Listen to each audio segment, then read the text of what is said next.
Kochi വാഴക്കാലായിലെ ATM കവർച്ച നടത്തിയ പ്രതി കൊല്ലപ്പെട്ട നിലയിൽ. UP സ്വദേശി ഇസ്മാനെയാണ് കൊല്ലപ്പെട്ട നിലയിൽ കണ്ടെത്തിയത്.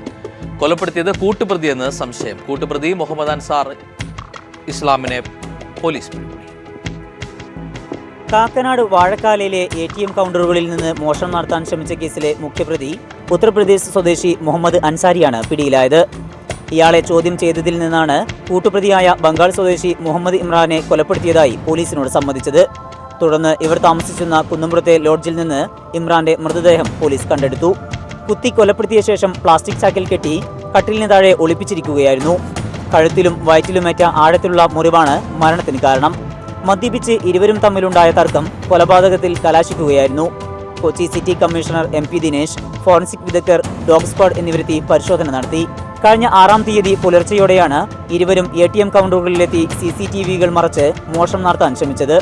മറക്കാൻ വിട്ടുപോയ CCTV-യിൽ ഇവരുടെ ദൃശ്യങ്ങൾ പതിഞ്ഞിരുന്നു. ഈ ദൃശ്യങ്ങൾ കേന്ദ്രീകരിച്ചുള്ള അന്വേഷണത്തിലാണ് പിടിക്കപ്പെട്ടത്. ഇവർ ഉപയോഗിച്ചിരുന്ന ബൈക്ക് പോലീസ് കണ്ടെടുത്തു. News bureau, Kochi.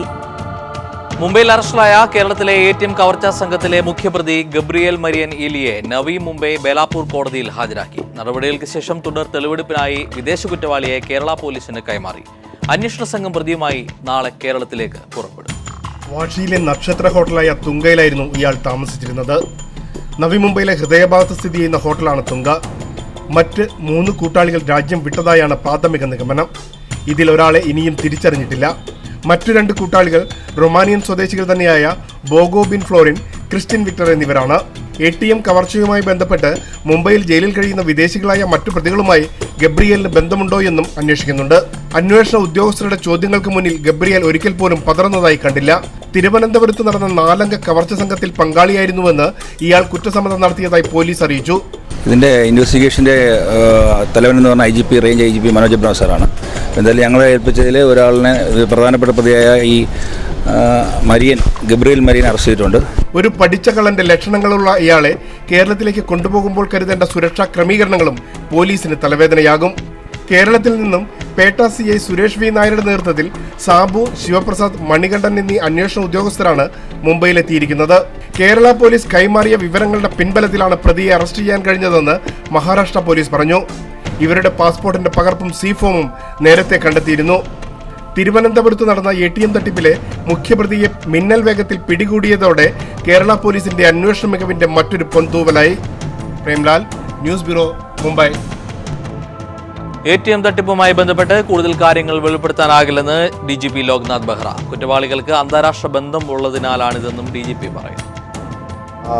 What we are doing is we are trying to know who are the accomplices and what they did and where did they go and which are the other ATMs they compromised, which are the people they got the help from. All these things we are looking into that. So it will take some time because we understand that they are not Indians, they are foreigners. We have to checking and cross-checking will take time. So you have to bear with us. So, but one thing is that we will know definitely certain things because we have got a person. വ്യാജ credit card തട്ടിപ്പ് സംഭവത്തിൽ Kasaragod police അന്വേഷണം ഊർജിതമാക്കി. കാസർഗോട്ടുകാരായ 4-അംഗ തട്ടിപ്പ് സംഘത്തിൽ ഒരാൾ കഴിഞ്ഞ ദിവസം കൊച്ചിയിൽ പിടിയിലായിരുന്നു. 100ഓളം വ്യാജ ക്രെഡിറ്റ് കാർഡുകൾ ഉപയോഗിച്ചാണ് സംഘം തട്ടിപ്പ് നടത്തി വന്നത്. തിരുവനന്തപുരത്ത് ATMകളിൽ നടന്ന തട്ടിപ്പിന് പിന്നാലെയാണ് വ്യാജ ക്രെഡിറ്റ് കാർഡ് ഉപയോഗിക്കുന്ന സംഘം നടത്തുന്ന തട്ടിപ്പുകളും പുറത്തുവരുന്നത്. കാസർഗോഡ് സ്വദേശികളായ 4-അംഗ സംഘത്തിൽ ഒരാൾ കൊച്ചിയിൽ പിടിയിലായി. സംഘത്തിന് നേതൃത്വം നൽകുന്ന ദുബായിലെ സൂപ്പർമാർക്കറ്റ് ജീവനക്കാരൻ കാസർഗോഡ് 4-ാം മൈൽ സ്വദേശി മുഹമ്മദ് സാബിദാണ് കൊച്ചിയിൽ പിടിയിലായത്. സ്വർണ്ണക്കടയിലും മൊബൈൽ ഷോപ്പിലും വ്യാജ ക്രെഡിറ്റ് കാർഡ് ഉപയോഗിച്ചപ്പോഴാണ് സാബിദ് കുടുങ്ങിയത്. കാസർഗോഡ് വിദ്യാനഗറിലെയും ചൌക്കിയിലെയും പെട്രോൾ ബങ്കുകളിലും സമാന രീതിയിലുള്ള തട്ടിപ്പ് നടന്നു. വിദ്യാനഗറിൽ 20,000 രൂപയുടെയും ചൌക്കിയിൽ 10,000 രൂപയുടെയും തട്ടിപ്പാണ് നടന്നത്. ചൌക്കിയിലെ പമ്പുടമ ലക്ഷ്മി നാരായണൻ നൽകിയ പരാതിയിലാണ് പോലീസ് അന്വേഷണം. ട്രാൻസാക്ഷൻ നടക്കുമ്പോൾ ആർക്കും അറിയില്ല, ഇത് പെട്ടെന്നായിട്ട് അറിയില്ല. കാരണം ഈ സ്വൈപ്പിംഗ് ചെയ്യുമ്പോഴത്തേക്കും പാരലായിട്ട് ക്യാഷ് നമുക്ക് കിട്ടും. നെക്സ്റ്റ് ഡേ നമ്മുടെ അക്കൗണ്ടിൽ അത് ക്രെഡിറ്റ് ആവും. ഇത് അക്കൗണ്ട് വ്യാജാണെന്ന് അറിയുന്നത് ബാങ്ക് നമ്മുടെ അടുത്ത് നിന്ന് ചാർജ് ബാക്ക് ചെയ്യുമ്പോഴത്തേക്കും നമുക്ക് അറിയുന്നുള്ളൂ. അതുവരെ നമ്മളിത് അറിയുന്നില്ല. കാസർഗോഡ് ചെർക്കള സ്വദേശികളായ മൊഹിസൻ, മുഹമ്മദ് ആസാദ്, മുഹമ്മദ് അഫ്സൽ എന്നിവർക്കെതിരെയാണ് പോലീസ് കേസെടുത്തിട്ടുള്ളത്. മുഹമ്മദ് സാബിദിൽ നിന്നും തട്ടിപ്പിന്റെ കൂടുതൽ വിവരങ്ങൾ ലഭ്യമാകുമെന്ന പ്രതീക്ഷയിലാണ് police. News bureau, Kasaragod. Thiruvananthapuram കിളിമാനൂരിൽ വീട്ടുടമ ജോലിക്കാരനെ വെട്ടിക്കൊലപ്പെടുത്തി മൃതദേഹം കഷണങ്ങളാക്കി വീട്ടുവളപ്പിലെ കിണറ്റിൽ തള്ളി. സംഭവത്തിൽ വീട്ടുടമ മണികണ്ഠനെ പോലീസ് അറസ്റ്റ് ചെയ്തു. മണികണ്ഠന്റെ വീട്ടിൽ കഴിഞ്ഞ 5 വർഷമായി താമസിച്ച് ജോലി ചെയ്യുന്ന പാലക്കുന്ന് കോളനി സ്വദേശി രവിയാണ് കൊല്ലപ്പെട്ടത്. കൊലപാതക കാരണമറിയാൻ പോലീസ് പ്രതിയെ ചോദ്യം ചെയ്തു വരികയാണ്. ഇന്നലെ രാത്രിയാണ് കിളിമാനൂർ പുളുമ്പള്ളിക്കോണം ഉഴുന്നുവിള വീട്ടിൽ പൈശാചികമായ കൊലപാതകം നടന്നത്. ഉഴുന്നുവിള വീട്ടിൽ എതിരാജ് എന്ന മണികണ്ഠന്റെ വീട്ടുവളപ്പിലെ കിണറ്റിൽ പല ഭാഗങ്ങളായി വെട്ടിമുറിക്കപ്പെട്ട നിലയിൽ പുരുഷന്റെ ശരീരം കണ്ടെത്തുകയായിരുന്നു. കഴുത്തിന് താഴോട്ടും അരയ്ക്ക് മുകളിലോട്ടുമുള്ള ഭാഗമാണ് ആദ്യം കിണറ്റിൽ കണ്ടെത്തിയത്. തുടർന്ന് പോലീസ് കിണറ്റിലെ വെള്ളം വറ്റിച്ച് നടത്തിയ പരിശോധനയിൽ ശരീരത്തിന്റെ മുഴുവൻ ഭാഗങ്ങളും ലഭിച്ചു. പിന്നീട് പോലീസിന് ലഭിച്ച വിവരങ്ങളുടെയും തെളിവുകളുടെയും അടിസ്ഥാനത്തിൽ മൃതദേഹം മണികണ്ഠന്റെ വീട്ടുജോലിക്കാരൻ്റെതാണെന്ന് തെളിഞ്ഞു. സംഭവത്തിൽ മണികണ്ഠനെ പോലീസ് അറസ്റ്റ് ചെയ്തു. മണികണ്ഠന്റെ വീട്ടിൽ കഴിഞ്ഞ 5 വർഷമായി താമസിക്കുന്ന ജോലിക്കാരനായ പാലക്കുന്ന് കോളനി സ്വദേശി രവിയാണ് കൊല്ലപ്പെട്ടത്. ഇന്നലെ വൈകിട്ട് ഉഴുന്നുവിള വീട്ടിലെത്തിയ അയൽവാസി വീടിന് സമീപം രക്തം കണ്ടതിനെ തുടർന്ന് വിവരം പോലീസിനെ അറിയിക്കുകയായിരുന്നു. രവിയുടെ മൃതദേഹം ബന്ധുക്കൾ തിരിച്ചറിഞ്ഞിട്ടുണ്ട്. മണികണ്ഠനെ തിരുവനന്തപുരം റൂറൽ SP ഷഫീൻ അഹമ്മദിന്റെ നേതൃത്വത്തിൽ വിശദമായ ചോദ്യം ചെയ്യലിനും തെളിവെടുപ്പിനും വിധേയമാക്കും. സംഭവസ്ഥലത്ത് ഫോറൻസിക് വിഭാഗം പരിശോധന നടത്തിയ ശേഷം മൃതദേഹം പോസ്റ്റ്മോർട്ടത്തിനായി കൊണ്ടുപോകും. ഇതിനുശേഷം ബന്ധുക്കൾക്ക് കൈമാറും. കൊലയ്ക്ക് ശേഷം ശരീരം കോടാലി കൊണ്ട് പല ഭാഗങ്ങളായി മുറിച്ച് കിണറ്റിൽ നിക്ഷേപിച്ചതാണെന്ന് മണികണ്ഠൻ പോലീസിനോട് സമ്മതിച്ചതായും റൂറൽ SP അറിയിച്ചു. Sunil Arumanoor, news bureau, Thiruvananthapuram. Malappuram Kuttippuram railway സ്റ്റേഷന് സമീപത്ത് വാടകമുറിയിൽ മധ്യവയസ്കനെ തലക്കടിച്ചു കൊലപ്പെടുത്തിയ നിലയിൽ കണ്ടെത്തി. തമിഴ്നാട് സ്വദേശി സിദ്ദിഖാണ് കൊല്ലപ്പെട്ടത്. റിപ്പോർട്ടിലേക്ക്. രാവിലെ സമീപവാസികളാണ് മൃതദേഹം കണ്ടത്. ചുറ്റിക ഉപയോഗിച്ച് തലക്കടിച്ചാണ് കൊലപാതകം. മുഖവും വികൃതമാക്കിയിട്ടുണ്ട്. തമിഴ്നാട്ടിലാണ് സ്വദേശമെങ്കിലും മരിച്ച സിദ്ദീഖ് 26 വർഷമായി കുറ്റിപ്പുറത്താണ് താമസം. 1.5 മാസമായി സുഹൃത്ത് രാമസ്വാമിക്കൊപ്പം ഈ വീട്ടിലായിരുന്നു. സംഭവത്തിനു ശേഷം രാമസ്വാമി മുങ്ങുകയും ചെയ്തു. സിദ്ദീഖിന് ഭാര്യയും മക്കളുമുണ്ടെങ്കിലും അവരോട് അടുപ്പമില്ല. രാമസ്വാമിയെ കേന്ദ്രീകരിച്ചാണ് പോലീസ് അന്വേഷണം. വളാഞ്ചേരി CI KM സുലൈമാന്റെ സാന്നിധ്യത്തിൽ മൃതദേഹം ഇൻക്വസ്റ്റ് നടത്തി. വിരലടയാള വിദഗ്ധരും തെളിവുകൾ ശേഖരിച്ചിട്ടുണ്ട്. News bureau, Malappuram.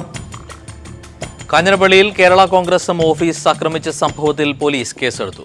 കോൺഗ്രസ് നേതാക്കളടക്കം 40 പ്രവർത്തകർക്കെതിരെയാണ് പോലീസ് കേസെടുത്തിട്ടുള്ളത്. അതേസമയം KPCC നിയോഗിച്ച അന്വേഷണ കമ്മീഷൻ കാഞ്ഞിരപ്പള്ളിയിലെത്തി തെളിവുകൾ ശേഖരിച്ചു. KPCC പ്രസിഡന്റ് VM സുധീരന്റെ നിർദ്ദേശപ്രകാരം കോട്ടയം ജില്ലയുടെ ചുമതലയുള്ള KPCC ജനറൽ സെക്രട്ടറി ശൂർനാട് രാജശേഖരനാണ് കേരള കോൺഗ്രസ് എം ഓഫീസ് ആക്രമിക്കപ്പെട്ട സംഭവം അന്വേഷിക്കാനായി കാഞ്ഞിരപ്പള്ളിയിലെത്തിയത്. കാഞ്ഞിരപ്പള്ളിയിലെത്തിയ അന്വേഷണ കമ്മീഷൻ ആദ്യം തകർക്കപ്പെട്ട ഓഫീസ് സന്ദർശിച്ചു. പിന്നീട് പ്രാദേശിക കോൺഗ്രസ് നേതാക്കളെയും പ്രധാന പ്രവർത്തകരെയും വിളിച്ചുവരുത്തി വിശദീകരണം തേടി. 3 വർഷം മുമ്പ് മദ്യപാനത്തെ തുടർന്നുള്ള തർക്കത്തിനിടെ കേരള കോൺഗ്രസ് എം നേതൃത്വം ഇടപെട്ട് അടച്ചുപൂട്ടിയ ഓഫീസാണ് ആക്രമിക്കപ്പെട്ടത്. ഇക്കാര്യങ്ങളെല്ലാം അടങ്ങുന്ന വിശദമായ റിപ്പോർട്ട് KPCC പ്രസിഡന്റ് നൽകുമെന്ന് ശൂർനാട് രാജശേഖരൻ അറിയിച്ചു. ഒരു പാർട്ടി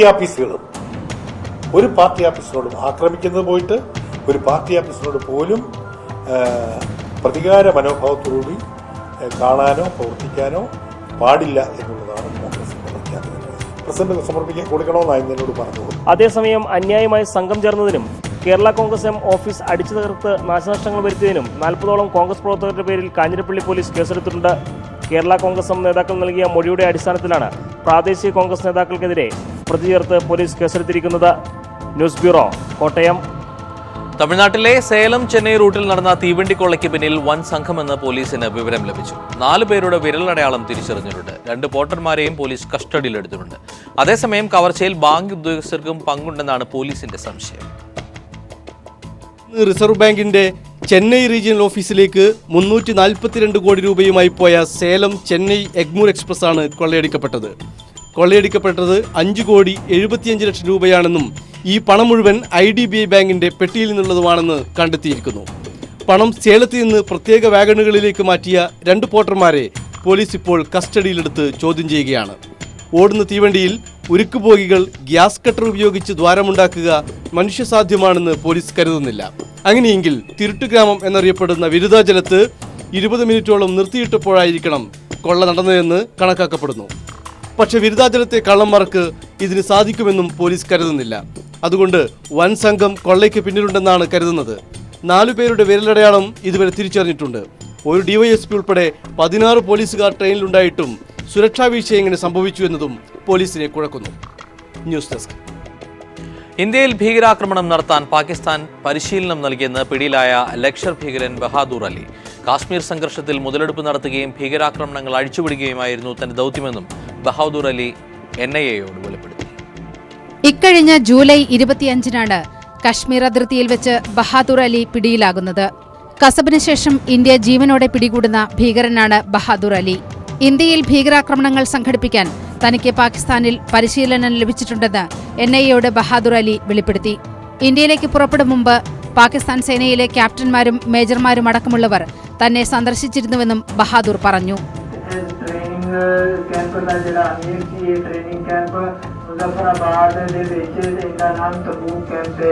ഇന്ത്യയിലെ ഭീകരപ്രവർത്തനം നിയന്ത്രിക്കാൻ പാകിസ്ഥാനിലെ മുസാഫറാബാദിൽ പ്രത്യേക കൺട്രോൾ റൂം പ്രവർത്തിക്കുന്നുണ്ട്. കാശ്മീരിലെ സാഹചര്യം വഷളാക്കാനാണ് ബഹാദൂർ അലിയെ ലഷ്കർ ഇ തോയ്ബ ഇന്ത്യയിലേക്ക് അയച്ചതെന്ന് വ്യക്തമായെന്നും ചോദ്യം ചെയ്യലിനു ശേഷം NIA വ്യക്തമാക്കി. ഇന്ത്യയിൽ വൻ ഭീകരാക്രമണത്തിന് ലഷ്കർ ലക്ഷ്യമിട്ടിരുന്നു. ഇന്ത്യയിലെത്തിയ ബഹാദൂറിനെ മുസാഫറാബാദിലെ ലഷ്കറെ കേന്ദ്രത്തിൽ നിന്നും നിരന്തരം നിയന്ത്രിച്ചിരുന്നു. ലഷ്കറയുടെ ഭാഗമായ ജമാഅത്ത് ഉദ് ദവയിലാണ് ബഹാദൂർ ചേർന്നത്. പിന്നീട് ലഷ്കറയിലേക്ക് മാറുകയായിരുന്നു. കശ്മീരിലെ ആക്രമണങ്ങൾക്കും പ്രശ്നങ്ങൾക്കും പാകിസ്ഥാൻ ചുക്കാൻ പിടിക്കുന്നുവെന്ന ഇന്ത്യയുടെ ആരോപണങ്ങൾ ശരിവെക്കുന്നതാണ് ബഹാദൂർ അലിയുടെ വെളിപ്പെടുത്തലുകൾ. National desk. Jammu Kashmir police ജനങ്ങളോട് മനുഷ്യത്വപരമായ സമീപനം സ്വീകരിക്കണമെന്ന് സുപ്രീം കോടതിയുടെ നിർദ്ദേശം. മനുഷ്യാവകാശ ലംഘനം നടത്തുന്നു എന്ന പരാതിയിൽ സുപ്രീം കോടതി ജമ്മു കാശ്മീർ പോലീസിന് നോട്ടീസ് അയച്ചു. അതേസമയം ജമ്മു കാശ്മീരിൽ സംഘർഷം തുടരുന്നതിനാൽ രാത്രിയിലെ ഗതാഗതം പോലീസ് പൂർണ്ണമായും നിരോധിച്ചു. കഴിഞ്ഞ മാസം 10-ാം തീയതി ശ്രീനഗറിലെ തെങ്പോയിൽ 26 വയസ്സുള്ള യുവാവ് പോലീസ് വെടിവയ്പിൽ കൊല്ലപ്പെട്ട സംഭവത്തിൽ വിശദീകരണം ആവശ്യപ്പെട്ടാണ് സുപ്രീം കോടതി ജമ്മു കാശ്മീർ പോലീസിന് നോട്ടീസ് അയച്ചത്. ജമ്മു കാശ്മീർ സർക്കാർ നൽകിയ ഹർജിയുടെ അടിസ്ഥാനത്തിൽ കൊല്ലപ്പെട്ട ഷബീർ അഹമ്മദ് മിറിന്റെ പിതാവിനും നോട്ടീസ് അയച്ചിട്ടുണ്ട്. യുവാവിനെ വീട്ടിൽ കയറി പോലീസ് വെടിവെച്ച് കൊലപ്പെടുത്തിയെന്നാണ് പിതാവിന്റെ പരാതി. ജമ്മു കാശ്മീർ സർക്കാരിനു വേണ്ടി ഹാജരായ അറ്റോർണി ജനറൽ മുകുൾ റോത്തക്കി പോലീസിന്റെ ഭാഗത്ത് വീഴ്ച പറ്റിയിട്ടില്ലെന്ന് വാദിച്ചു. അക്രമകാരികളായ ജനക്കൂട്ടത്തെ നേരിടുന്നതിനിടെ വെടിവയ്പിലാണ് യുവാവ് കൊല്ലപ്പെട്ടതെന്നും വീട്ടിൽ കയറി പോലീസ് കൊലപ്പെടുത്തിയെന്ന പരാതി വ്യാജമാണെന്നും കോടതിയെ അറിയിച്ചു. പോലീസുകാർക്കെതിരെ നടപടിയെടുക്കുന്നത് അവരുടെ മനോവീര്യം ഇല്ലാതാക്കുമെന്ന് ജമ്മു കാശ്മീർ പോലീസിനു വേണ്ടി ഹാജരായ additional solicitor general Tushar Mehta പറഞ്ഞു. വാദം കേട്ട ജസ്റ്റിസ് PC ഘോഷ് അധ്യക്ഷനായ ബെഞ്ച് മനുഷ്യത്വപരമായ സമീപനമാണ് പോലീസ് സ്വീകരിക്കുന്നതെന്ന് ഉറപ്പുവരുത്തണമെന്ന് നിർദ്ദേശിച്ചു. പോലീസ് ഉദ്യോഗസ്ഥർക്കെതിരെ നടപടിയെടുക്കാനുള്ള ശ്രീനഗർ ചീഫ് ജുഡീഷ്യൽ മജിസ്ട്രേറ്റിന്റെ ഉത്തരവ് സുപ്രീം കോടതി മരവിപ്പിച്ചു. അതേസമയം ജമ്മു കാശ്മീരിൽ സംഘർഷം തുടരുന്ന സാഹചര്യത്തിൽ സംസ്ഥാനത്തെ പ്രധാന പാതകളിലൂടെയുള്ള വാഹനങ്ങളുടെ രാത്രികാല യാത്ര പോലീസ് പൂർണ്ണമായും നിരോധിച്ചു. ആംബുലൻസ് പോലും കടത്തിവിടാത്ത തരത്തിൽ യാത്രാ നിരോധനം ഏർപ്പെടുത്തിയതിനെതിരെ വൻ പ്രതിഷേധമാണ് ഉയരുന്നത്. News bureau, Delhi. ബാഗ്ദാദിലെ യാർമൌക് ടീച്ചിംഗ് ആശുപത്രിയിലെ മാതൃശിശു വിഭാഗത്തിലുണ്ടായ അഗ്നിബാധയിൽ 10-ലധികം നവജാത ശിശുക്കൾ മരിച്ചതായി റിപ്പോർട്ട്. ചൊവ്വാഴ്ചയാണ് തീപിടുത്തമുണ്ടായത്. മാസം തികയാതെ പിറന്നതിനെ തുടർന്ന് ഇൻക്യൂബറേറ്ററിൽ വെച്ചിരുന്ന കുഞ്ഞുങ്ങളാണ് ദുരന്തത്തിനിരയായത്. തീപിടുത്തത്തിന് പിന്നാലെ 7 കുട്ടികളെയും 29 സ്ത്രീകളെയും മറ്റ് ആശുപത്രികളിലേക്ക് മാറ്റി. പലരും പൊള്ളലേറ്റതിനും പുക ശ്വസിച്ചതിനും ചികിത്സയിലാണ്. മികച്ച വയറിംഗ് സംവിധാനം ഇല്ലാത്തതാണ് തീപിടുത്തത്തിന് കാരണം. ഇത്തരം തീപിടുത്തങ്ങൾ ബാഗ്ദാദിൽ പതിവാണ്. ആശുപത്രിയിലെ തീപിടുത്തത്തെ പ്രതിരോധിക്കാനുള്ള സംവിധാനങ്ങളുടെ അഭാവമാണ് മരണനിരക്ക് വർദ്ധിക്കുന്നതിനിടയാക്കിയത്. International desk, people TV. Aranmula വിമാനത്താവളത്തിനായി പരിസ്ഥിതി പഠനം നടത്താൻ KGS ഗ്രൂപ്പിന് അനുമതി. കേന്ദ്ര വനം പരിസ്ഥിതി മന്ത്രാലയമാണ് അനുമതി നൽകിയത്. KGS ഗ്രൂപ്പിന്റെ വിശദീകരണങ്ങൾ തൃപ്തികരമെന്ന് വനം പരിസ്ഥിതി മന്ത്രാലയ വിദഗ്ധ സമിതി വിലയിരുത്തി. പദ്ധതിക്കായി പൊതുജനാഭിപ്രായം തേടണമെന്നും വനം പരിസ്ഥിതി മന്ത്രാലയം നിർദ്ദേശിച്ചു. നേരത്തെ ലഭിച്ച പരിസ്ഥിതി അനുമതി ദേശീയ ഹരിത ട്രൈബ്യൂണലും പിന്നീട് സുപ്രീം കോടതിയും റദ്ദാക്കിയതിനെ തുടർന്ന് KGS നൽകിയ പുതിയ അപേക്ഷയിലാണ് വനം പരിസ്ഥിതി മന്ത്രാലയത്തിന്റെ അനുകൂല നടപടി. കഴിഞ്ഞ മാസം 29-ന് ചേർന്ന വിദഗ്ധ സമിതി യോഗമാണ് KGSന്റെ അപേക്ഷ പരിഗണിച്ച് പരിസ്ഥിതി പഠനം നടത്താൻ അനുമതി നൽകിയത്. പദ്ധതിക്ക് വ്യോമയാന, പ്രതിരോധ, ആഭ്യന്തര മന്ത്രാലയങ്ങളുടെ അനുമതി ലഭിച്ചതായി KGS അപേക്ഷയിൽ വ്യക്തമാക്കിയിരുന്നു. നേരത്തെ ഹരിത ട്രിബ്യൂണലും സുപ്രീം കോടതിയും അനുമതി റദ്ദാക്കാനുണ്ടായ കാരണം പരിസ്ഥിതി പ്രശ്നമല്ലെന്നും പഠനം നടത്തിയ ഏജൻസിക്ക് അംഗീകാരം ഇല്ല എന്നതുൾപ്പെടെയുള്ള സാങ്കേതിക പ്രശ്നങ്ങൾ മാത്രമാണെന്നും KGS വിശദീകരിച്ചു. പദ്ധതിക്ക് ആദ്യഘട്ടം മുതൽ തന്നെ സംസ്ഥാന സർക്കാരിന്റെ പിന്തുണയുണ്ടെന്നും അപേക്ഷയിൽ ചൂണ്ടിക്കാട്ടിയിരുന്നു. KGS ഗ്രൂപ്പിന്റെ വിശദീകരണങ്ങൾ തൃപ്തികരമെന്ന് വിലയിരുത്തിയ വിദഗ്ധ സമിതി പരിസ്ഥിതി പഠനവുമായി മുന്നോട്ടു പോകാൻ അനുമതി നൽകി. എന്നാൽ പദ്ധതിക്കായി പൊതുജനങ്ങളുടെ അഭിപ്രായം തേടണമെന്നും മന്ത്രാലയം നിർദ്ദേശിച്ചു. പരിസ്ഥിതി പഠനത്തിനായുള്ള പരിഗണനാ വിഷയങ്ങളിൽ കൂടുതൽ കാര്യങ്ങൾ ഉൾപ്പെടുത്തിക്കൊണ്ടാണ് വിദഗ്ധ സമിതി പഠനത്തിന് അനുമതി നൽകിയത്. പദ്ധതിക്കെതിരായി കേസുകളുണ്ടെങ്കിൽ അക്കാര്യവും ഉൾപ്പെടുത്തണമെന്നും നിർദ്ദേശമുണ്ട്. M. Santhosh, news bureau, Delhi. Vellappally Natesan പ്രതിയായ പത്തനാപുരം മൈക്രോ ഫിനാൻസ് കേസ് കോടതിയിലേക്ക്. വെള്ളാപ്പള്ളി നടേശൻ 2ാം പ്രതിയായ കേസിൽ വിചാരണ ബുധനാഴ്ച ആരംഭിക്കും. പുനലൂർ മുൻസിഫ് കോടതി ആകും വാദം കേൾക്കുക. പത്തനാപുരം പുന്നല കേന്ദ്രമാക്കി പ്രവർത്തിക്കുന്ന ഐശ്വര്യ സ്വയം സഹായ സംഘത്തിന്റെ പരാതിയെ തുടർന്നാണ് വെള്ളാപ്പള്ളി നടേശനെ പ്രതിയാക്കി കേസെടുത്തത്. SNDP പത്തനാപുരം യൂണിയൻ ഭാരവാഹികൾ 429 നമ്പർ പുന്നല ശാഖ, പത്തനാപുരം യൂണിയൻ ബാങ്ക് എന്നിവരാണ് കേസിലെ മറ്റു പ്രതികൾ. 2010 ബാങ്കിൽ നിന്ന് 2 ലക്ഷം രൂപ വായ്പ എടുക്കുകയും തുടർന്ന് വായ്പ തുക പൂർണ്ണമായും അംഗങ്ങൾ പത്തനാപുരം യൂണിയനിൽ തന്നെ തിരിച്ചടക്കുകയും ചെയ്തിരുന്നു. എന്നാൽ 2015 ബാങ്കിൽ നിന്ന് 50,000 രൂപയും അതിന്റെ പലിശയും വീണ്ടും അടയ്ക്കണമെന്നാവശ്യപ്പെട്ട് നോട്ടീസ് ലഭിച്ചു. തുടർന്ന് അന്വേഷിച്ചപ്പോഴാണ് യൂണിയൻ ബാങ്കിൽ നിന്നും സംഘത്തിന്റെ പേരിൽ 2,50,000 രൂപ കടമെടുത്തതായി തെളിയുന്നത്. പോലീസിൽ പരാതി നൽകിയെങ്കിലും തുടർ പ്രവർത്തനങ്ങൾക്ക് കാലതാമസം നേരിട്ടതോടെയാണ് പരാതിക്കാർ പുനലൂർ കോടതിയെ സമീപിച്ചത്. ഇതിനെ തുടർന്നാണ് കേസ് ഇപ്പോൾ വിചാരണയ്ക്ക് വരുന്നത്. ന്യൂസ് ബ്യൂറോ, കൊല്ലം. ഹെൽമറ്റിന് പെട്രോൾ പദ്ധതി കേരളം മുഴുവൻ വ്യാപിപ്പിക്കുമെന്ന് ട്രാൻസ്പോർട്ട് കമ്മീഷണർ ടോമിൻ തച്ചങ്കരി. പദ്ധതി കേന്ദ്ര നിയമമാക്കാൻ ഗതാഗത മന്ത്രി കേന്ദ്ര പെട്രോളിയം മന്ത്രാലയത്തിന് കൈമാറുമെന്നും തച്ചങ്കരി കൊച്ചിയിൽ പറഞ്ഞു. നടന്ന നിർഭാഗ്യകരമായ സംഭവം മൊത്തത്തിലൊരു മന്ദിപ്പ് ഉണ്ടാക്കി. അത് വീണ്ടും റിവൈവ് ചെയ്യാണ് ഞങ്ങളുടെ ഉദ്ദേശം. ആ ഒരു ദുഃഖകരമായ സംഭവത്തിൽ നിന്ന് ഒരു ഉയർത്തെഴുന്നേൽപ്പ് എന്നുള്ള നിലയിലാണ് പുതിയതായിട്ട് ഈ പദ്ധതി നടത്തുന്നത്. ഇനി ഈ 3 പട്ടണങ്ങളിൽ മാത്രം ഇപ്പോൾ നടപ്പാക്കിയിരിക്കുന്ന കാര്യങ്ങൾ കേരളത്തിൽ മൊത്തത്തിൽ നടപ്പാക്കണമെന്നുള്ള കാര്യം ഗവൺമെൻറ്റുമായി ആലോചിച്ചിട്ട്, ഞങ്ങളുടെ മന്ത്രിയുമായി ആലോചിച്ചിട്ട് അത് തീരുമാനമെടുക്കണം. ഗതാഗത മന്ത്രി ഇന്ന് ഡൽഹിയിൽ പോയിട്ടുണ്ട്. അവിടെ വെച്ച് കേന്ദ്ര പെട്രോളിയം മന്ത്രിയെ കണ്ട് ഞങ്ങൾ കൊടുത്തിട്ടുള്ള ഒരു നിവേദനം അദ്ദേഹത്തിന് കൊടുക്കുന്നുണ്ട്. അതിതാണ് പെട്രോൾ കമ്പനികൾ വഴി പെട്രോൾ പമ്പിലേക്ക് ആവശ്യപ്പെടുക. ഹെൽമറ്റ് ധരിക്കാതെ വരുന്നവർക്ക് പെട്രോൾ നിഷേധിക്കാനുള്ള ഒരു നിയമമായിട്ട് ഉള്ള നിർദ്ദേശം നൽകണമെന്ന്. ഇത്തരത്തിലുള്ളൊരു നിർദ്ദേശം പെട്രോളിയം മന്ത്രി, കേന്ദ്ര പെട്രോളിയം വകുപ്പ് പെട്രോളിയം കമ്പനികൾക്ക് കൊടുത്ത് അതുവഴി പമ്പുകൾക്ക് കൊടുക്കാനായിട്ടുള്ളതാണ് ഞങ്ങളുടെ ഒരു നിവേദനം. അതും അദ്ദേഹം ഇന്ന് മന്ത്രിയെ കണ്ട് നേരിട്ട് കൊടുക്കുമെന്നാണ് പറഞ്ഞിട്ടുള്ളത്. വയനാട്ടിൽ ഹാരിസൺ മലയാളം കമ്പനിയുടെ തേയിലത്തോട്ടങ്ങൾ സ്വകാര്യ വ്യക്തികൾക്ക് പാട്ടത്തിന് നൽകുന്നു. 4 ഡിവിഷനുകളിലായി ഇതിനകം 150 ഹെക്ടറോളം ഭൂമി നടത്തിപ്പിനായി സ്വകാര്യ വ്യക്തികളെ ഏൽപ്പിച്ചു കഴിഞ്ഞു. കമ്പനിയുടെ നിയമവിരുദ്ധ നടപടികൾക്കെതിരെ ട്രേഡ് യൂണിയനുകൾ രംഗത്തെത്തിയിട്ടുണ്ട്. ഹാരിസൺ മലയാളം കമ്പനിയുടെ കടൂര, ചൂരൽമല, സെന്റിനൽ റോക്ക്, അച്ചൂർ എന്നീ ഡിവിഷനുകളിലായി 150 ഹെക്ടറിലധികം തേയിലത്തോട്ടമാണ് സ്വകാര്യ വ്യക്തികൾക്ക് നടത്തിപ്പിനായി കൈമാറുന്നത്. കമ്പനി നിശ്ചയിക്കുന്ന തുക നൽകുന്നവർക്ക് പാട്ടത്തിന് ഭൂമി നൽകുമെന്ന് കമ്പനി വ്യക്തമാക്കുന്നു. എന്നാൽ ഈ നടപടി ഭൂപരിഷ്കരണ നിയമത്തിന്റെ ലംഘനമാണെന്നും തോട്ടം പാട്ടത്തിനെടുത്തവർ തൊഴിലാളികൾക്ക് തൊഴിൽ നിഷേധിക്കുന്നതായും ട്രേഡ് യൂണിയൻ നേതാക്കൾ ആരോപിക്കുന്നു. ഒരു കാരണവശാലും അത്തരത്തിൽ പാട്ടത്തിനെടുത്ത് വെക്കാൻ അനുവദിക്കില്ല എന്ന നിലപാടാണ് ട്രേഡ് യൂണിയൻ സ്വീകരിച്ചത്. ഇത് തൊഴിലാളികൾ ജോലി ചെയ്തുകൊണ്ടിരിക്കുന്ന സ്ഥാപനത്തിൽ തൊഴിലാളികൾക്ക് ജോലി നിഷേധിക്കുകയും പുറത്തു നിന്ന് ആളുകളെ കൊണ്ടുവന്ന് ഇത് ഔട്ട്സോഴ്സിംഗ് നടത്തുന്ന രീതി ട്രേഡ് യൂണിയനുകൾ ശക്തമായി നേരിടും. സംസ്ഥാനത്ത് 8 ജില്ലകളിലെ 39 മലയാളം കമ്പനി അനധികൃതമായി 62,000 ഏക്കർ ഭൂമി കൈവശം വയ്ക്കുന്നതായി സർക്കാർ നിയമിച്ച വിവിധ കമ്മീഷനുകൾ കണ്ടെത്തിയിരുന്നു. പാട്ടകാലാവധി കഴിഞ്ഞതും HML-ന് യാതൊരു ഉടമസ്ഥതയും ഇല്ലാത്ത ഈ ഭൂമി സർക്കാരിന് ഏറ്റെടുക്കാമെന്നിരിക്കെയാണ് കമ്പനി തേയിലത്തോട്ടങ്ങൾ പാട്ടത്തിന് നൽകുന്നത്. News bureau, Wayanad. കൊച്ചിയിൽ വീട് കേന്ദ്രീകരിച്ച് അനാശാസ്യം നടത്തിവന്ന സംഘം പോലീസിന്റെ പിടിയിലായി. നടത്തിപ്പുകാരി സീത, ഇടനിലക്കാരി സജിമോൻ അടക്കം 4 പേരെയാണ് എളമക്കര പോലീസ് പിടികൂടിയത്. കൊച്ചി എളമക്കര മീഞ്ചിറ റോഡിന് സമീപം വീട് വാടകയ്ക്കെടുത്ത് അനാശാസ്യം നടത്തി വന്ന സംഘത്തെയാണ് എളമക്കര പോലീസ് അറസ്റ്റ് ചെയ്തത്. നടത്തിപ്പുകാരി കൊച്ചി ഇരുമ്പരം സ്വദേശിനി സീത, വീട്ടിലേക്ക് ആളെ എത്തിച്ചിരുന്ന ഇടനിലക്കാരൻ തിരുവനന്തപുരം ശ്രീകാര്യം സ്വദേശി സജിമോൻ, ഇടപാടുകാരൻ വരാപ്പുഴ സ്വദേശി ബോബി, തൃശൂർ സ്വദേശിനി സിനി എന്നിവരാണ് പോലീസ് പിടിയിലായത്. 3 മാസം മുമ്പാണ് സീത എളമക്കരയിൽ വീട് വാടകയ്ക്കെടുത്തത്. പോലീസിന് കിട്ടിയ രഹസ്യ വിവരത്തെ തുടർന്ന് കഴിഞ്ഞ 1 മാസത്തോളമായി ഇവർ പോലീസിന്റെ നിരീക്ഷണത്തിലായിരുന്നു. Thrikkakara assistant commissioner Binoy, Kalamassery circle inspector Jayakrishnan, Elamakkara sub inspector K Dileep Kumar എന്നിവരടങ്ങിയ പോലീസ് സംഘം നടത്തിയ റെയ്ഡിലാണ് ഇവർ പിടിയിലായത്. സീതയും സജിമോനും സമാന കേസുകളിൽ മുമ്പും പ്രതികളായിരുന്നവരെന്ന് പോലീസ് പറഞ്ഞു. പാലാരിവട്ടം, തൃക്കാക്കര എന്നീ പോലീസ് സ്റ്റേഷനുകളിൽ മുമ്പ് രജിസ്റ്റർ ചെയ്ത സമാന കേസുകളിൽ പ്രതികളാണിവർ. സജിമോന്റെ നിർദ്ദേശത്തെ തുടർന്ന് വീട്ടിലേക്കെത്തിയ ഇടപാടുകാരൻ ബോബിയെയും ഒപ്പം പിടികൂടിയ തൃശൂർ സ്വദേശിനി സിനിയെയും എറണാകുളം ജില്ലാ ആശുപത്രിയിലെത്തിച്ച് വൈദ്യ പരിശോധന നടത്തി. FIR രജിസ്റ്റർ ചെയ്ത പോലീസ് പ്രതികളെ ആലുവ കോടതിയിൽ ഹാജരാക്കും. News bureau.